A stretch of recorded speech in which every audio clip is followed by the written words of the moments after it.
name is Sraddhalu Ranade, and I live at the Aurobindo ashram in Pondicherry, in India. My training is that of a scientist, specializing in physics, computers, and mathematics. But for me, the knowledge is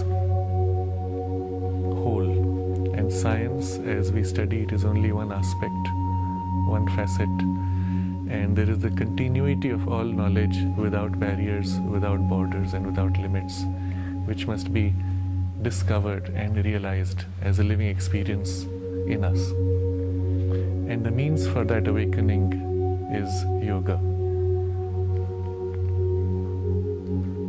To all of you who are practitioners of yoga in Serbia, I would like to say this, that yoga is a vast body of knowledge and experience which has been developed over 10,000 years at least by some of the greatest spiritual scientists of human history.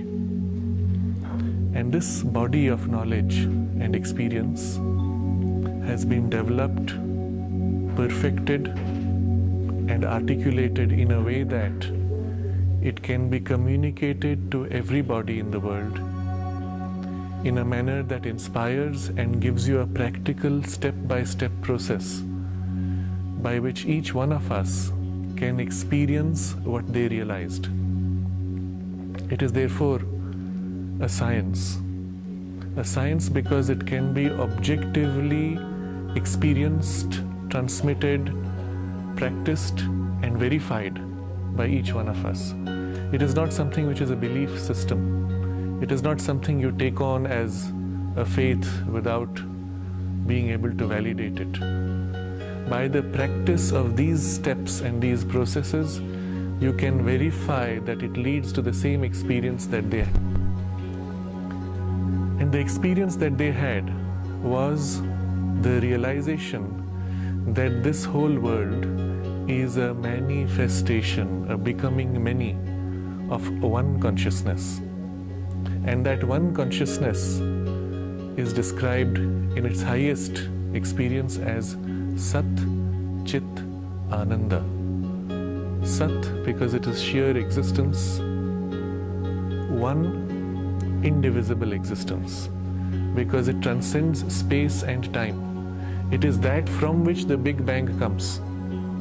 And therefore, Big Bang creates space and time, and that which is before Big Bang transcends space and time. If it transcends space, it is one, indivisible. It is not one which you can split into two.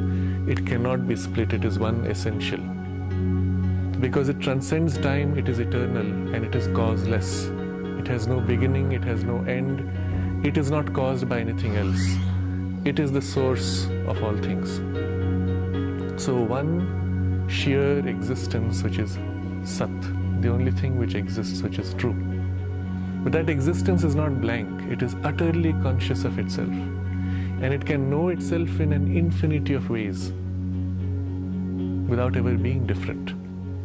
And the way it knows itself and the joy of its self-knowing and the play of its self-knowing is its bliss, Ananda. Sat, existence, Chit, sheer consciousness, Ananda, sheer bliss. And the bliss is not a flat monotone. It is infinitely diverse. It knows itself infinitely and in infinite variations, although it is always one. And that is why the universe which is born of that bliss is always new. Nothing ever repeats itself. Nothing is ever the same. And yet every possibility is played out, because all possibility is His play of freedom. This is the origin of the universe as experienced by the greatest rishis, spiritual scientists of history. Not only they experienced and realized this consciousness and lived in it, but they gave us a way by which we can all realize it and attain it in our lifetime. And that means is what we call yoga. But the body of knowledge of yoga is vast and multifaceted. It takes up all human types and all human needs, takes up all the parts of our nature and turns it all towards the realization of that ultimate divine bliss and ananda. So that is why the body of knowledge is also complex. And according to our temperament, we have a different starting point, we have a variation in the way, a different emphasis, different sequences sometimes of experiences, different types of difficulties. But all of that infinite diversity of human types is captured with a few essential key concepts and stages and steps.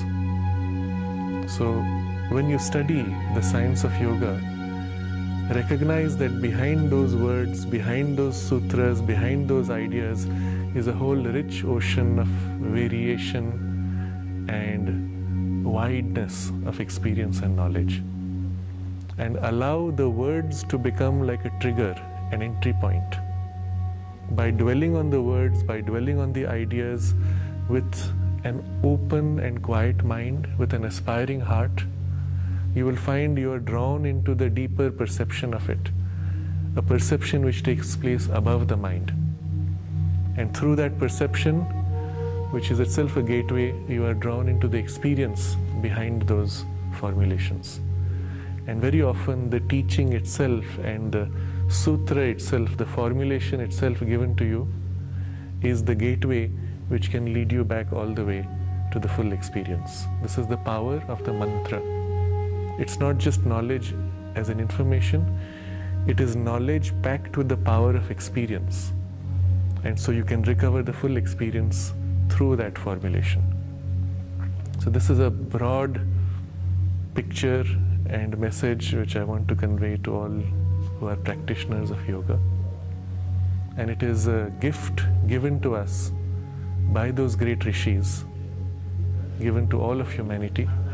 And it is meant to liberate humanity, and it is the means by which the whole of the future of this world is recovered and protected. In the present crisis in the world, when all the external supports are taken away from us by life, we are forced to turn in and find the inner foundation and the inner support. And using the means of yoga, we can break free of our limitations and fulfill the purpose for which we are born, which is to realize and to manifest that Satchidananda here in life, in the world.